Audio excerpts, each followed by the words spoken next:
Happy. So anyway, yeah.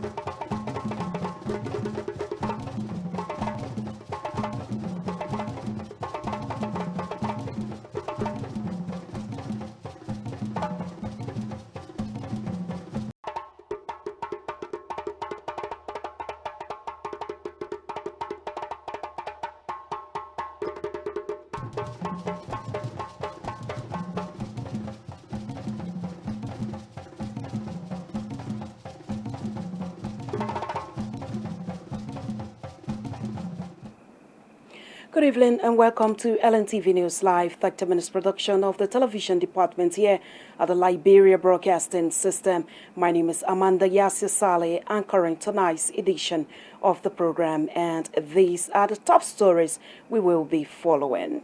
President George Weah submits two major financial instruments to the National Legislature for ratification. Ahead of the 2020 senatorial election, the Liberian Senate cites authorities of the Ministry of Finance. New Agriculture Minister Janine Cooper promises to utilize Liberia's rich soil to enhance food security.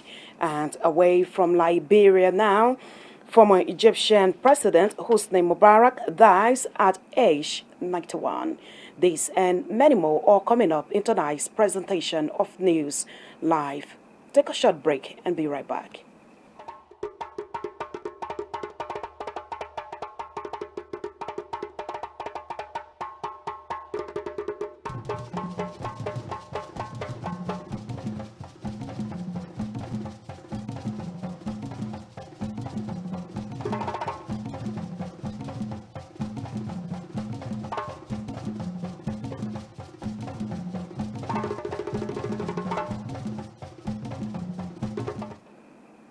Well, welcome back to the program. We now take our first development. President George Weah has commissioned Agriculture Minister Janine Cooper and urged her to develop the agriculture sector for an increase in food productivity and boost agro-business. President Weah said the new agriculture minister needs to take practical steps to develop the agriculture sector. He spoke briefly before commissioning Minister Cooper at his Foreign Ministry office. Disappoint us. You have asked me for my vision, and I've told you that I will, first of all, want our nation to be able to feed itself and invest in agribusiness. And you have promised me, if that is all I want, I will have it in the shortest possible time. I, Janine Mille Cooper, Do solemnly swear, do solemnly swear, hold protect, the Republic of Liberia, bear true faith, bear true faith and allegiance to the Republic, and allegiance to the Republic, and will faithfully, and will faithfully, conscientiously, conscientiously, and impartially, and actions of the best of my ability. to the best of my ability. So help me God. So help me God.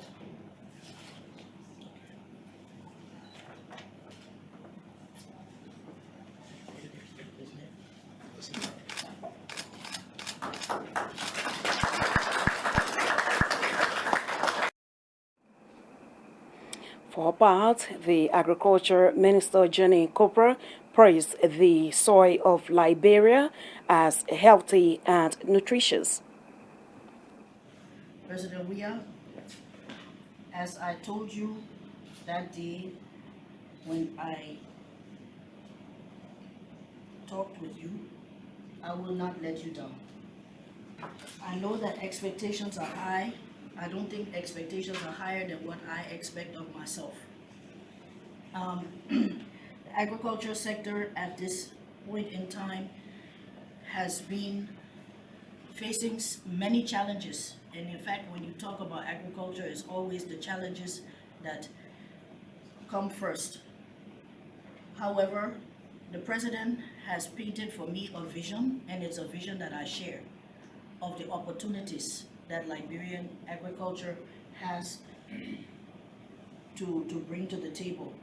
The opportunities of we are small, but we are mighty, and we are resilient, and we are determined we have the opportunity that the world is moving towards organic, healthy, nutritious food products, and we, you can call it a dividend of the war, have not been putting pesticides or fertilizer or chemicals or dangerous things in our soil. So we have a virgin soil. And our products that we produce here in this country are better and superior to every other country in the region, and I dare say. Locally produced upland rice is one of the surest recipe in battling strokes and diabetes in the body, as it does not have much sugar and starch. According to Agriculture Minister Janine Cooper, Liberia is producing healthy organic food considered around the world as the best for the human body. Build awareness on the health benefits of our own local rice, so that people know this rice is healthier than the other one. So let's talk about those health benefits from our locally made rice or locally produced rice. Okay, our locally produced rice, much of it, especially the upland rice, is high in something they call anthocyanin, which is antioxidants. It's heart healthy.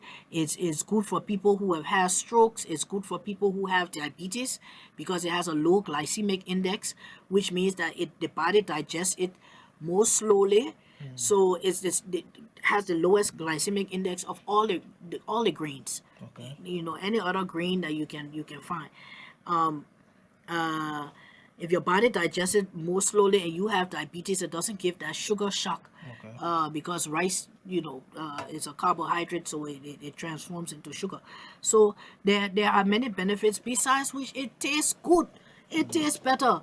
When somebody is sending you rice from India or from Malaysia or something, that rice that they mill or harvested 10, 15, 20 years ago, that they don't want, that's the one that they're selling to us. Help to change the mindset of Liberians to value. It's not just our rice.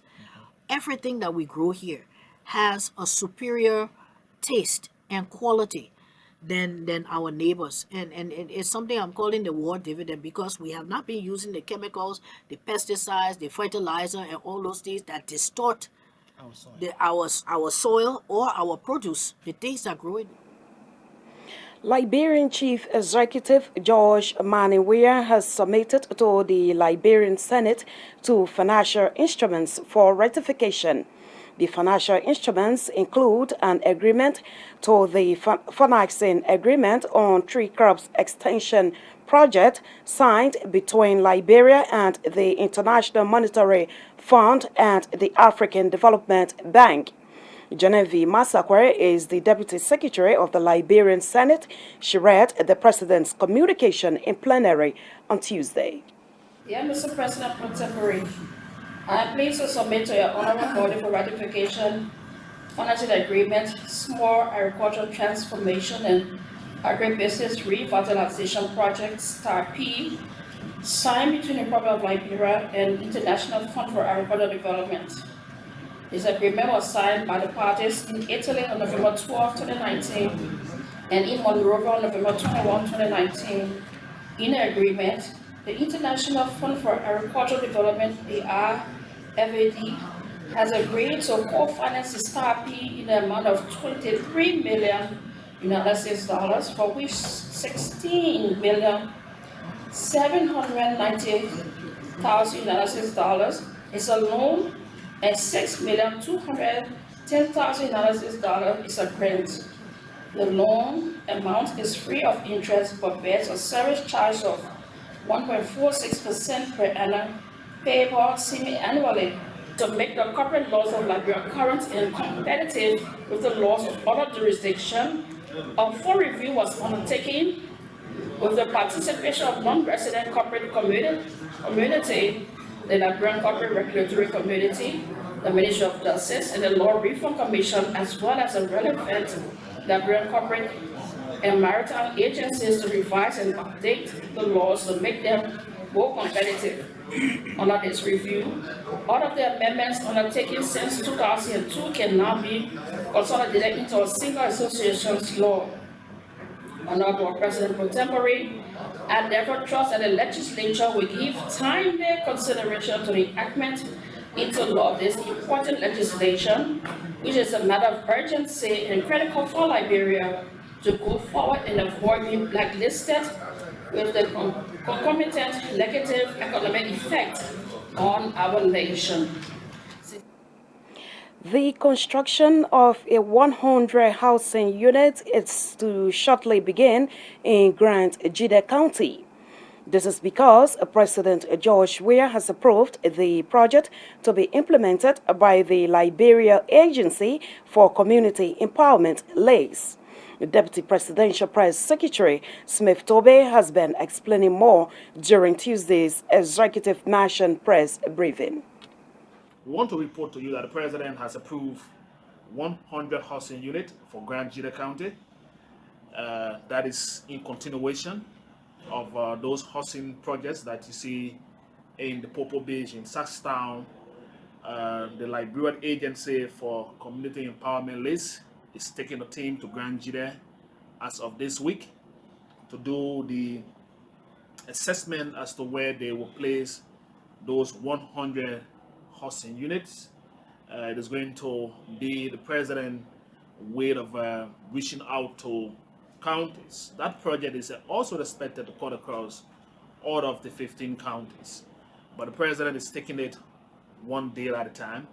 So with Saxtown now on completed, and with Popo Beach phase 1 and phase 2 nearing completion, Grand Jide County 100 housing unit assessment team leaves the capital this week, and they will immediately start as per the approval of the people of the county, giving them a suitable site to make sure that those 100 housing units can get completed in Grand Jide. That is also in fulfillment of what the President actually wants to see in terms of his drive for infrastructure development.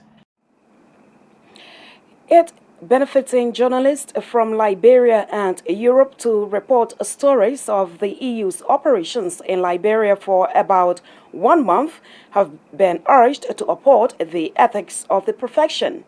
Information Minister Eugene Nangwe encouraged the reporters to ensure the contents of their work portray a positive image of Liberia and the European Union.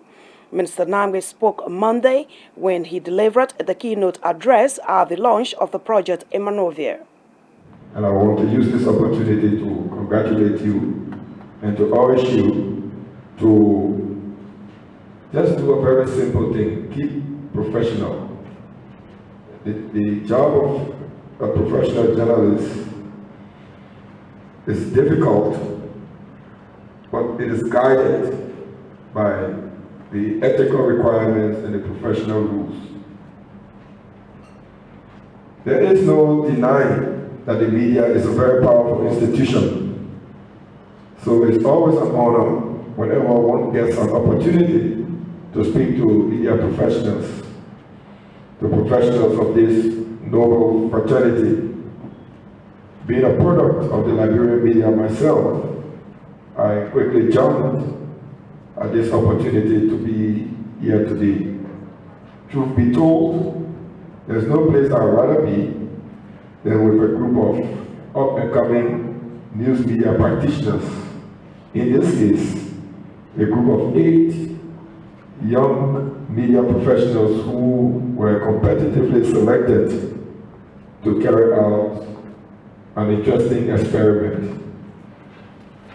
Some of you I know personally, and I can vouch for your professionalism. I want to congratulate all of you on your selection by the European Union's office to be amongst the first charged with this worthy development.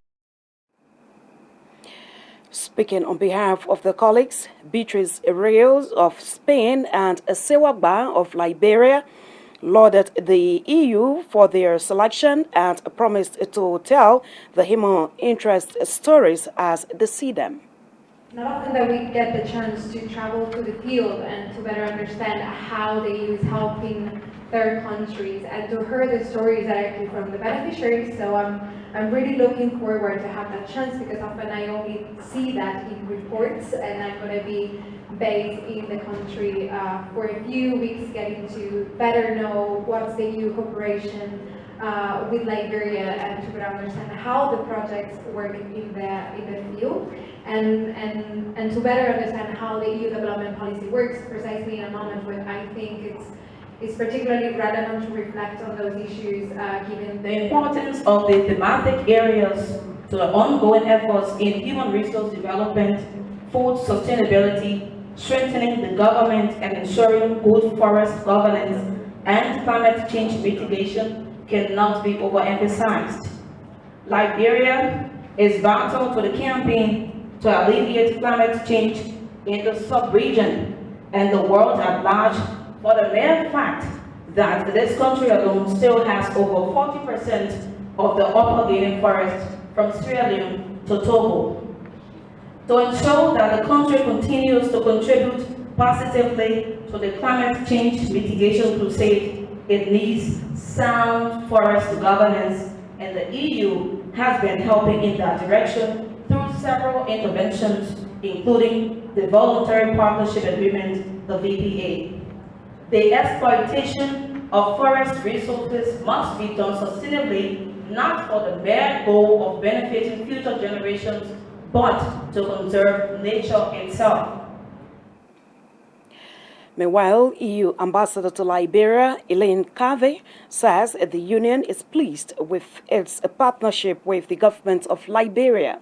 Speaking at the launch of the EU-Liberia Partnership Campaign for Young Media Professionals, Madame Cave said the aim of the project is to tell the stories of EU operations across the country. I am confident that your different experiences and backgrounds will be very inspiring and enriching for yourselves as young media professionals, as well as for Europeans and Liberians hearing and reading your story in the short future. I hope that these stories will allow Liberia to be painted more positively outside than it is the case sometimes, unfortunately. Liberia deserves attention. Liberia has so much to offer, so you will be our ambassadors outside. When I was young, at your age, I would have loved really to come to Africa, to a country, to work with my counterpart in this country and do something. So at that time, when I was young, so long time ago, this did not exist. So this is something you are very lucky to have the possibility to experience. Beyond our well-established political relations with Liberia, and I would like to mention that very recently, I think 10 days ago, we had the biannual political dialogue between the EU and Liberia. The EU has been assisting the country for a long time with a multi-sectoral approach: roads and energy infrastructure, gender equality and women empowerment, economic governance, including... Well, in case you're just joining us, this a reminder that you're watching LNTV News Live, 30 minutes production of the television department here at the Liberia Broadcasting System. My name is Amanda Yasia Saleh, anchoring tonight's edition of the program. And these are the top stories we are following. President George Weah submits 2 major financial instruments to the National Legislature for ratification. Ahead of the 2020 senatorial election, the Liberian Senate assigns authorities of the Ministry of Finance. New Agriculture Minister Jenny Cooper promises to utilize Liberia's rich soil to enhance food security. Former Egyptian President Hosni Mubarak dies at age 91. Let's take a short break to be right back.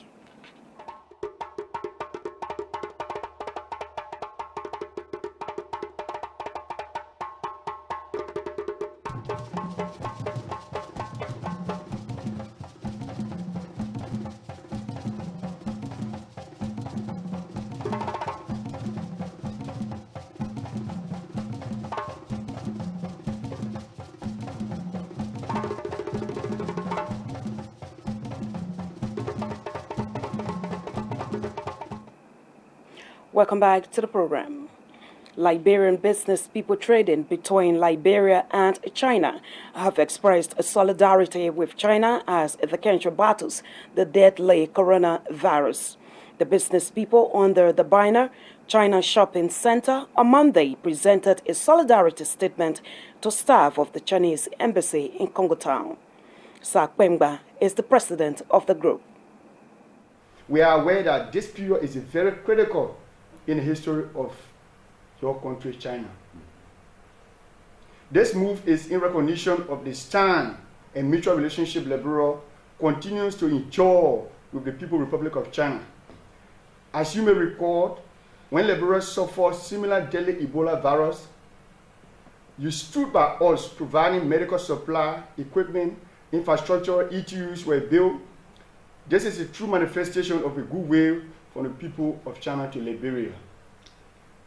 We are also aware of the numerous contributions you have made to our government through road networks, infrastructure development, education, manpower development, and so on, which are worth noting here. As we gather here today as business people, we would like to assure you that we share your pains and aspirations in curbing this deadly enemy, virus disease.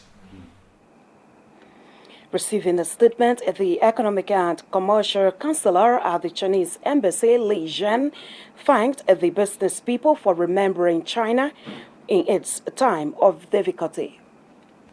We have the confidence. I think our friends believe our Chinese government have the confidence to fighting, to achieve the victory, the successful about the virus, the coronavirus. Okay, and thank you, our friend, Liberia friends, businessmen, and concerning our government and concerning our Chinese person to fighting the virus. We have the confidence. Okay, thank you so much. You know, our the level of our China government, Mr. President Xi Jinping and others, Premier Li Keqiang and others of the high level, the highest level, concerning about the fighting the virus. In the very short time, they have to hold the very important meeting and the committee and to improve how to improve the fighting the virus in the Liberia, in the Hubei and in Wuhan and the whole China. I think we have got the positive. It's very successful positive to fight. The executive director of the Albino Society of Liberia, Madam Patricia Logan, says she expects President George Weah to make a major shake-up of his government. Madam Logan said recent appointments by the president are attestation that the Liberian leader is working hard to put things right. Speaking in an interview with LNTV, Madam Logan called on Liberians to support the current government and save their grievances for the 2023 ballot box. The country have a leader, and the people went, and voted the president, to sell the movement of this country. So, in that, we need to give the chance to the president to serve for the 6 years, and then if you don't want him, then you need to use exactly the means that you went to get him in. Use the same means to get him out. Let's give him the chance. Let him serve. If you don't want him, I think the good thing about it is that to get it out by going and waiting for 6 years to get it out. That's because the people look about the people fighting among themselves. They don't want to give up the seat to one person. They don't want to say you're too old. They don't want to say so I'm young for the seat. They don't want to say, you know what, I'm educated. They don't want to say as someone who up to date have been existing years. They don't want to say Jack coming. So in that process of argument, the people is doing that work. And when the time comes, the people bring what they bring on the table. What they've been doing, they'll bring on the table, and then you have to critique and see what necessary they bring on the table, whether is true or not. Then you can make decision from that. But I want to tell you is that there will be more differences in 2022 between 2021 and 2022. The government they will step up. They will step up very quickly they will move and things will change. Everybody want to be up there. Everybody want to see themselves in things. Everybody want to be around the president, especially the president friends. Whether they are good person, they come with good tension, whether they mean something good to talk to the president. And so they can look at the president and talk to the president, wave your eyes and say, no, you're doing the wrong thing. An unknown illness since his birth is gradually taking away the life of a young Liberian man, James P. Dole, resident of Gardnersville. The 23-year-old has been struggling from the strange sickness since 1997, and it is gradually eating up the entire left side of his back. James Dole explains more about his ordeal in an LNTV interview. According to my mother, I was born with something like reddish. It started when I was small. As I grew, it grew. In 2008, she took me to the emergency, but they did the first operation. It was successful. However, within 1 year time, this came back, and now it's suffering on a daily basis. I hardly sleep. Every night I'm in pain, every day I'm in pain. Like living on drugs. Each day I gotta take drugs to be normal, because every day I'm in pain. Firstly, I would like to show you what I'm talking about.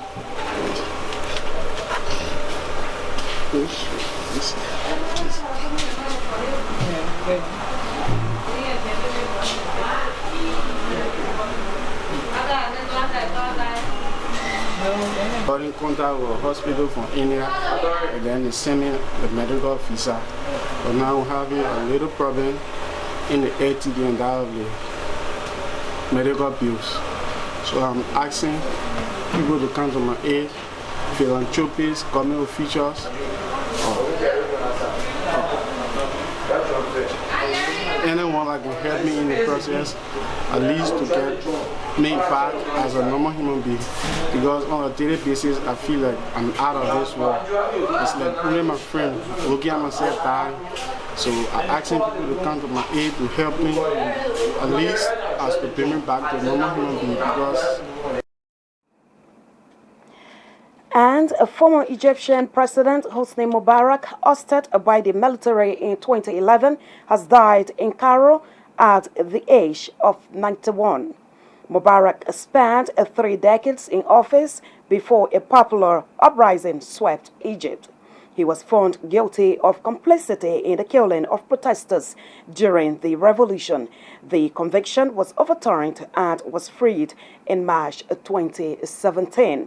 His death was confirmed by Egyptian state news on Tuesday.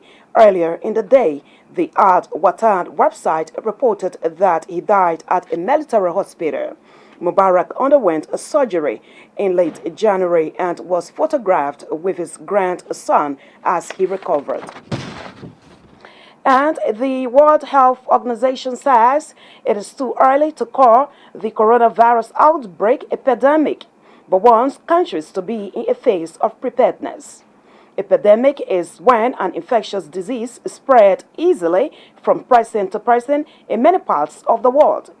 More cases of the virus, which causes respiratory disease COVID-19, continue to emerge with outbreaks in South Korea, Italy, and Iran, causing concern. However, most infectious are in China, the original source of the virus, where more than 77,000 people have the disease and over 2,600 have died. More than 1,200 cases have been confirmed in about 30 other countries, and there have been more than 20 deaths. Italy reported 4 more deaths on Monday, raising the total there to 7. Worldwide stock markets are experiencing sharp falls because of concerns about the economic impact of the virus. China said it will postpone the annual meeting of the National People's Congress next month to continue the efforts against the coronavirus. The body, which approves decisions made by the Communist Party, has met every year since 1978. On Monday, Iraq, Afghanistan, Kuwait, Oman, and Bahrain reported their first cases are involving people who had come from Iran. Well, that's how I would like to leave you on tonight's edition of LNTV News Live. But before we go, these are the top stories we have been following tonight. President George Weah submits two major financial instruments to the National Legislature for ratification. Ahead of the 2020 senatorial election, the Liberian Senate cites authorities of the Ministry of Finance. New Agriculture Minister Jenny Cooper promises to utilize Liberia's rich soil to enhance food security. And a former Egyptian president, Hosni Mubarak, dies at age 91. Well, that's how we like to leave it tonight. On behalf of the entire team here at the Liberia Broadcasting System, my name is Amanda Yasir Saleh, bidding you a pleasant good night from outside the nation's capital, Monrovia. Good night.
Begin at tuneslibeer.com.